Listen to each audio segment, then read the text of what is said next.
नमस्कार श्रोते हो. मी अगदीच शाळकरी वयात असताना एक कविता लिहिली होती. प्रत्येकालाच त्या वयात आपलं गाव फार प्रिय असतं. तर तुम्ही कविता ऐका.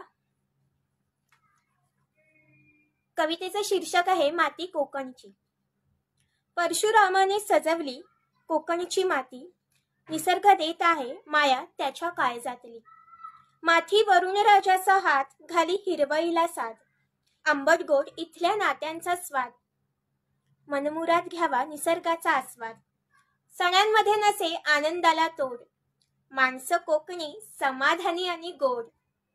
भजन कीर्तन नमन यांनी जीवन रंगे, जीवाला जीव लावून जगती एकमेकांसंगे. सोनेरी किरणांची सुरेल पहाट, पांढऱ्या शुभ्र झऱ्यांचा खळखळाट. कोकण म्हणजे खान रत्नांची अव्वल विद्यार्थी शान अवघ्या महाराष्ट्राची.